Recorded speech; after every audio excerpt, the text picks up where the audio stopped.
Hello friends, எல்லாருக்கும் வணக்கம். Welcome to my channel. இன்றைக்கி நம்ம இந்த வீடியோவில் பார்க்க போகிறது, இப்போ ரீசெண்டாக அக்ஷய திருதியை அன்னைக்கு என்னுடைய அண்ணன் பையனோட பேர்ச்சூட்டு விழாக்கு நான் போயிருந்தேன் இல்லையா. அந்த குழந்தை பார்த்திங்கன்னா 13 வருஷம் கழித்து பிறந்திருக்குது. அந்த குழந்தை பிறக்காததுனால வேலூரில் உசூர் என்ற இடத்துல பார்த்திங்கன்னா எங்களுடைய அந்த ஃபேமிலி இருக்குது இல்லையா, அந்த சர்நேம் வந்து வரும், அந்த உய்யாலான்னு சொல்லுவாங்க. ஆக்சுவலாக நான் கூட என் பேருக்கு பின்னாடி சர்நேம் தான் போட்டிருக்கணும். ஸோ ஹரிபிரசாத் உய்யாலான்னு தான் போட்டிருக்கணும். பட் எனக்கு வந்து சர்நேமை விட அப்பா பேர் போட்டுக்கிட்டால் நல்லாயிருக்கும்னு சொல்லிட்டு தோணுச்சு. அதனால் ஹரிபிரசாத் சந்திரசேகர் சொல்லிட்டு நான் பேன் கார்டில் ஆதார் கார்டிலலாம் நான் வந்து போட ஆரம்பித்தேன். ஆனாலுமே என்னுடைய கசின்ஸ் எல்லாருமே பார்த்தீங்கன்னா அவங்களோட பேருக்கு பின்னாடி சர்நேம் தான் போட்டிருக்காங்க. ஸோ இந்த உய்யாலான்ற சர்நேம் வந்து நீங்கள் கூகுளில் போட்டு பார்த்தாலே தெரிய வரும். இது வந்து ஆரிய வைஷ்யா கேஸ்டில் இருக்க ஒரு சிலர் வந்து இந்த ஃபேமிலி வந்து வச்சுருக்காங்க, சர்நேமாக வந்து இருக்குதுன்னு சொல்லிட்டு கூகுளே பார்த்தீங்கன்னா நல்லா வந்து காமிக்குது. ஸோ இந்த உய்யாலா அந்த ஃபேமிலி பார்த்திங்கன்னா பூர்வீகத்தில் அந்த இடத்துல விநாயகர் கோயில் கட்டி கொடுத்துருக்காங்க இல்லையா, கூடவே சத்திரமெல்லாம் கூட டொனேட் பண்ணியிருக்காங்க. அது பத்தாதுன்னு நிறைய நிலப்புலமெல்லாம் கூட பார்த்திங்கன்னா எழுதி வச்சுருக்காங்க. அதில் ஒன்று பார்த்திங்கன்னா இப்போ நீங்கள் பார்க்க போகிறீங்க, அந்த இடத்துல பார்த்திங்கன்னா நல்லா வந்து ஒரு பெரிய மரம் வந்து நல்லா வளர்ந்துருக்குது. கிட்டத்தட்ட ஒரு 150-200 வருஷத்துக்கும் மேலே அந்த மரம் வந்து அங்கே இருக்க சான்சஸ் இருக்குது. அந்தளவுக்கு வந்து பெருசாக இருக்குது அந்த மரம். அந்த மரம் கீழே பார்த்திங்கன்னா முனீஸ்வரன் வழிபாடு வந்து நடத்தப்படுது. இந்த முனீஸ்வரன் வந்து எங்களோட குலதெய்வம் சொல்லிட்டு என்னுடைய அப்பாவோட அம்மா கூட பார்த்திங்கன்னா அந்த நானம்மா எல்லார்கிட்டையும் வந்து சொன்னதாக வந்து நிறைய பேர் வந்து சொல்லுவாங்க. அதனால் யாராக இருந்தாலும் அவங்களோட குலதெய்வங்களை வந்து கண்டிப்பாக வழிபடணும். அது வழிபடுறதை வந்து நிறுத்திட்டிங்கன்னா கண்டிப்பாக ப்ராப்ளம்ஸ் வர சான்சஸ் இருக்குதுன்னு சொல்லிட்டு கூட ஒரு ஐதீகம் இருக்குது. அதனால் இந்த வாட்டி இந்த பேர்ச்சூட்டு விழாக்கு போனப்போ அன்ஃபார்ச்சுனேட்லி மற்ற எல்லாருக்கும் கிடைக்காத அந்த பாக்கியம் வந்து எனக்கு கிடச்சிருந்தது. ஏன்னா அந்த குழந்தை, அதுக்கப்புறம் அந்த குழந்தையோட அம்மா அப்பா, அதுக்கப்புறம் ஒரு சிலர் மட்டுமே காரில் வந்து போனாங்க. ஸோ மற்ற எல்லாரையும் வந்து வெயிட் பண்ணுங்கள், முடிஞ்சால் அதுக்கப்புறம் கூட்டிகிட்டு போகிறோன்னு சொல்லிட்டு தான் போயிருந்தாங்க. எனக்கு வந்து பார்த்திங்கன்னா அந்த ஊர்க்காரர் ஒருத்தர் வந்து வாங்க நான் வந்து ஸ்கூட்டரில் கூட்டிகிட்டு போகிறேன்னு சொல்லிட்டு ஸ்கூட்டரோ அவர் வந்து பைக்கோ வச்சுருந்தார். அதில் வந்து பார்த்திங்கன்னா என்னை ஏற்றிக்கிட்டு அந்த ஊரில் இருக்க அந்த விநாயகர் கோயில் அது பத்தாதுன்னு சொல்லிட்டு இப்போ நீங்கள் பார்க்குற இந்த முனீஸ்வரன் கோயிலுக்கும் பார்த்திங்கன்னா அவர் வந்து கூட்டிகிட்டு போயிருந்தார். அதனால் பார்த்திங்கன்னா மற்ற யாருக்கும் கிடைக்காத அந்த பாக்கியம் அந்த குழந்தை கூட பார்த்திங்கன்னா அந்த முனீஸ்வரன் கோயிலுக்கு போய் வேண்டிக்கிட்டதுக்கு அப்புறம் தான் அவங்களுக்கு வந்து பிறந்திருக்கு. அதனால் அங்கே போயிட்டு ஒரு சிம்பிளாக ஒரு பூஜை வந்து பண்ணிட்டு வந்திருந்தாங்க. அந்த மாதிரி நேரத்தில் அந்த கோயிலுக்கு வந்து நான் வந்து ஆசைப்படாமையே கடவுளாக வந்து என்னை கூட்டிகிட்டு போயிருந்திருக்காருன்னா பார்த்துக்கோங்க. ஃபஸ்ட்டு அந்த விநாயகர் கோயிலுக்கு வந்து போயிருந்தேன். அதுக்கப்புறம் அங்கேருந்து இந்த முனீஸ்வரன் கோயிலுக்கு வந்து கூட்டிகிட்டு போயிருந்தாங்க. இது ரெண்டுமே பார்த்திங்கன்னா நான் ஆசைப்படலை, பட் கடவுள் வந்து ஆசைப்பட்டிருக்காரு நான் அங்கே போகணும்னு சொல்லிட்டு. ஸோ நான் போயிட்டு வந்திருந்தேன், சாமியை வந்து நான் கும்பிட்டுட்டு வந்திருந்தேன். ஸோ அங்கே போனப்போ எடுத்த அந்த வீடியோ கிளிப்பிங்ஸ் எல்லாம் தான் நீங்கள் இப்போ பார்த்துக்கிட்டு இருக்கீங்க.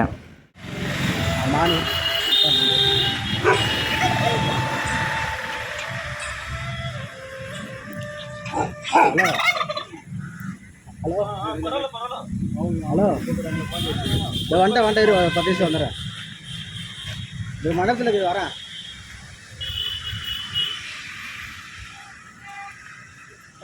வர ஒரு 10 நிமிஷம் வந்துடுறேன். చాలా పెద్ద వృక్షంగా ఉంది మొత్తం మన జాగానే ఇది మొత్తం మన వాళ్ళకి ఆ ఉయ్యాల వాళ్ళదే. అప్పుడు ఇది ఎట్లా మెయింటైన్ చేస్తారు, ట్రస్ట్ లాగానా లేకపోతే?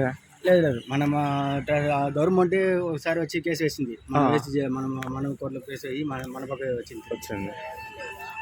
అప్పుడు మనం ఇక్కడ గుడి కట్టుకోవాలంటే కట్టుకోవచ్చు. దానికైతే డబ్బులు అయితే ఫండ్స్ రెడీ చేయాలి. హలో நம்ம கோயிலாண்ட நான் முன்னேஸ்வரம் கோயிலாண்ட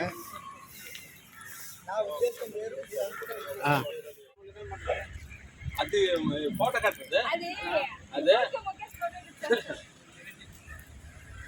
అప్పుడు వచ్చి మీకు రిటర్న్ చేసిందే. అది కోట కట్టు మేము నార్మల్గా మెక్కేది ఇడిగా మెక్కేది ఏడ కావడం అంటే అదే మెక్కేది మనం.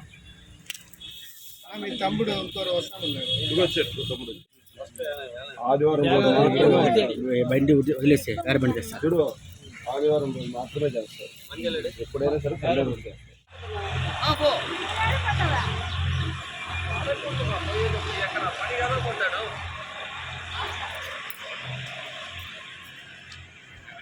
போடா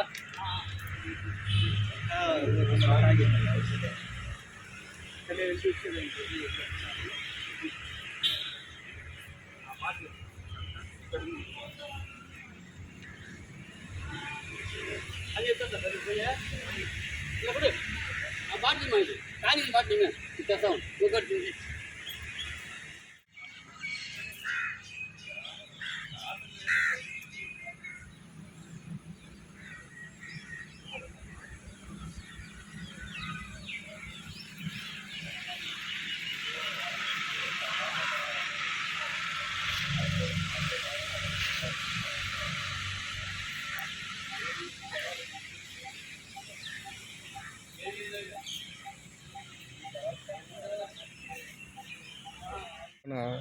మునీశ్వర గుడి ఉంది, ఎంత ఫేమస్ అక్కడ చలనే పెట్టిండ.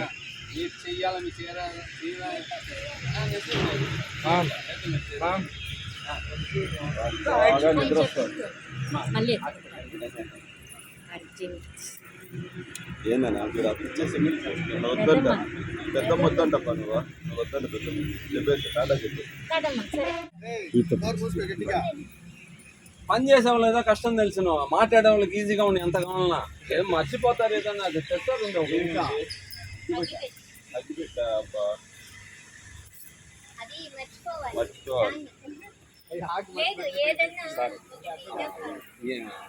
కవర్ పెద్దదిగా ఉంది. అది నో డ్యూటీ నిద్రపోవడం అవునా.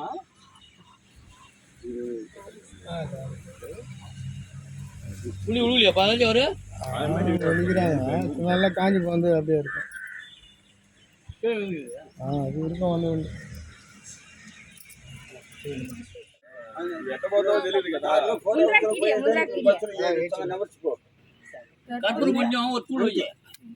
అడగడం మన ధర్మం. వాళ్ళకి తెలియదు చెప్తారు, లేకపోతే లేదంట. సరే ఓకే.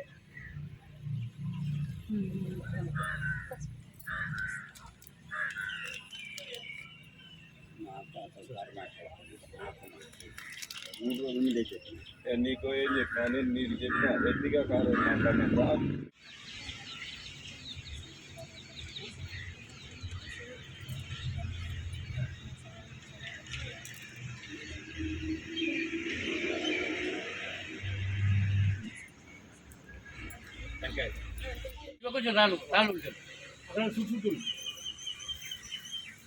అలా కర్పూరంగా కొత్తారు కదా, దానికి అక్కడ ఉన్నాను.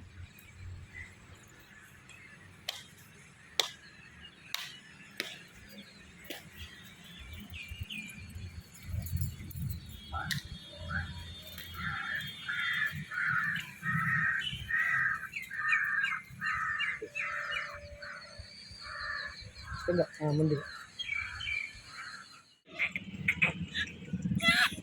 దేవుడి గిన్నెలు నా పాప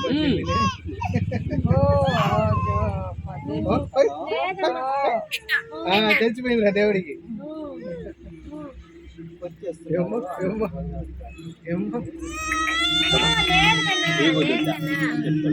యుగుచ్చుకో పెట్టారు. ஸோ கடவுள் பார்த்திங்கன்னா தூணுலையும் இருப்பார், துரும்புலையும் இருப்பாருன்னு சொல்லிட்டு சொல்லுவாங்க இல்லையா. அதே போல் அந்த மரத்துக்கு கீழே இந்த செங்கலை தான் கடவுளாக நினச்சி வந்து வழிபடுறாங்க. அந்த கடவுளோட பேர் வந்து முனீஸ்வரன் சொல்லிட்டு சொல்கிறாங்க. இந்த முனீஸ்வரன் எங்களோட குலதெய்வமாக வந்து கருதப்படுறதா அவங்க வந்து சொல்லியிருந்தாங்க. இதுக்கு முன்னாடியே பார்த்திங்கன்னா ரிலேட்டிவ்ஸில் வந்து சொல்லி நான் வந்து கேள்விப்பட்டது உண்டு. அதுக்கேற்ற போல் அம்மாவுக்கு வந்து அந்த ரேடியேஷன் ட்ரீட்மெண்ட் நடந்தப்போ அந்த ஜிஹெச்சில் முனீஸ்வரன் கோயிலுக்கு மேலே தான் அங்கே வந்து தங்குற மாதிரி வந்தது. அங்கேருந்து ரேடியேஷன் ட்ரீட்மெண்ட்டுக்கு போகிற மாதிரி இருந்தது. அவர் பட்டு தான் அதுக்கப்புறம் ரேடியேஷன் ட்ரீட்மெண்ட் வந்து முடிஞ்சு இன்றைக்கி வந்து பார்த்திங்கன்னா அம்மா ஓரளவுக்கு வந்து இருக்காங்க. ஸோ மற்றவங்கெல்லாம் பார்த்திங்கன்னா ஏதாவது ஹாஸ்பிட்டல் போயிட்டு வந்தாலே அடுத்த ஒரு வாரத்துக்கு ஒரு மாதத்துக்கெல்லாம் வந்து போய் சேர்ந்துடுறாங்க. அந்த மாதிரி இல்லாமல் அம்மாவால் சஸ்டெயின் ஆக முடியுதுன்னா மேபி அந்த முனீஸ்வரனோட அருள் வந்து எங்களுக்கு இருந்திருக்கும்னு நினைக்கிறேன். அதே போல் விநாயகர் கோயிலுக்கு வந்து நான் போயிருந்தேன் பாருங்கள். ஸோ எப்போயுமே பார்த்திங்கன்னா அந்த விநாயகர் சதுர்த்தி அன்றைக்கி தான் நிறைய நல்லது நடந்திருக்கு. ஃபார் எக்ஸாம்பிள் நாங்கள் வந்து பார்த்திங்கன்னா கண்ணகி தெரு சூளைமேட்டில் பார்த்திங்கன்னா இருந்தோம். அங்கே வந்து 13 வருஷமாக நாங்கள் ஒன்று கொடுத்தனத்தில் வாடகை வீட்டில் வந்து இருந்தோம். அங்கே பார்த்தீங்கன்னா அங்கேருந்து வெக்கேட் ஆகிறப்ப நான் 2 BHK ஃப்ளாட்டுக்கு வந்து நான் மாறியிருந்தேன், லீஸுக்கு வந்து மாறியிருந்தேன். அந்த லீஸுக்கு மாறியிருந்தோம் பார்த்தீங்களா, அந்த ஃப்ளாட்டு ஃபஸ்ட்டு நாங்கள் விசிட் பண்ணிது விநாயகர் சதுர்த்தி அன்றைக்கி தான். அது வந்து பார்த்திங்கன்னா தெரிஞ்சோ தெரியாமலையோ அது இப்படி வந்து அமையுது. அதே போல் தான் இப்போ நான் வந்து சொந்த வீட்டில் இருக்கேன் இல்லையா, இந்த இடத்த பார்க்க வந்தது கூட பார்த்திங்கன்னா விநாயகர் சதுர்த்தி அன்றைக்கி தான். அது வந்து ஆட்டோமேட்டிக்காக வந்து கடவுள் நமக்கு வந்து இறங்கி உள்ளே வராரு. அன்றைக்கி வந்து போய் பார்க்கணும், அதுக்கப்புறம் அங்கே மூவ் ஆகணும்னு சொல்லிட்டு. என்னதான் இருந்தாலும் ஏகப்பட்ட ப்ராப்ளம்ஸும் என் லைஃப்பில் வந்து வரதான் செய்யுது. அது எல்லாமே பூர்வ ஜென்மத்தோட கர்மாவாக நான் வந்து கருதுறதா, இல்லைனா இந்த ஜென்மத்தில் நான் ஏதாவது செஞ்ச இந்த பாவத்துக்கான பலனா என்ன ஒன்றும் புரிய மாட்டேங்குது. நிம்மதியாக வாழ விட்டால் போதும் கடவுளேன்னு சொல்லிட்டு தான் நான் வந்து நிறைய நேரம் வந்து இருப்பேன்.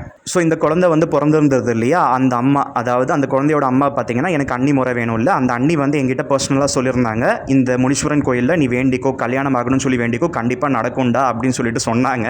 நான் சொல்லியிருந்தேன் நான் இப்போல்லாம் கடவுள்கிட்ட நான் வேண்டிக்கிறதே இல்லை, அந்த மாதிரி கடவுளை வேண்டி பல வருஷம் ஆகுது அப்படின்னு சொல்லிட்டு சொன்னேன். அதெல்லாம் ஒன்றும் ஒன்றும் தேவையில்லை, நீ வந்து வேண்டிக்கோ நல்லது நடக்கும் அப்படின்னு சொல்லிட்டு சொன்னாங்க.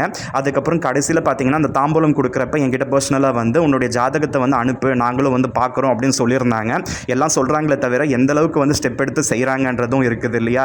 ஸோ அவங்க கேட்டதே எனக்கு சந்தோஷமாக இருந்தது.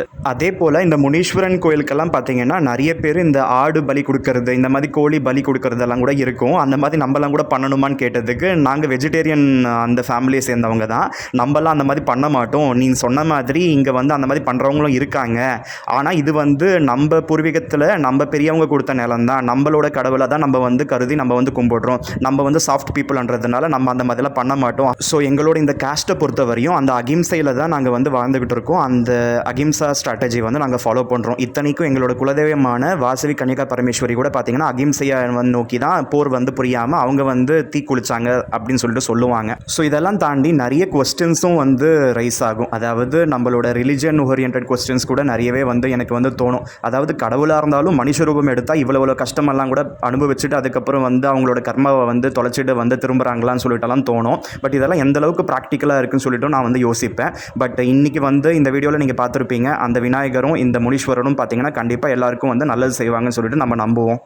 ஸோ இந்த வீடியோவில் சொன்ன தகவல்கள் எல்லாமே உங்கள் எல்லாருக்கும் பிடிச்சிருந்தா மறக்காமல் இந்த வீடியோவுக்கு லைக் பண்ணுங்கள், உங்கள் ஃப்ரெண்ட்ஸ் அண்ட் ஃபேமிலி மெம்பர்ஸ்க்கு ஷேர் பண்ணிக்கோங்க. மேலும் இது போன்ற தகவல்கள் எளிதில் பெற நம்ம சேனல் கீழே இருக்க அந்த ரெட் கலர் சப்ஸ்கிரைப் பட்டனை சப்ஸ்கிரைப் செஞ்சுக்கோங்க. பக்கத்தில் ஒரு பெல் பட்டன் வரும், அதில் ஆல் நோட்டிஃபிகேஷன் வர மாதிரி கிளிக் பண்ணி வச்சுக்கோங்க. அப்போ தான் நான் இந்த சேனலில் வீடியோஸ் போடுறப்ப உங்களுக்கு இன்ஸ்டன்ட் அப்டேட்ஸ் வந்துக்கிட்டே இருக்கும். நீங்களும் மறக்காமல் நம்மளோட வீடியோஸை பார்ப்பீங்க. So see you with another interesting video. Until then, have a great day. Bye bye.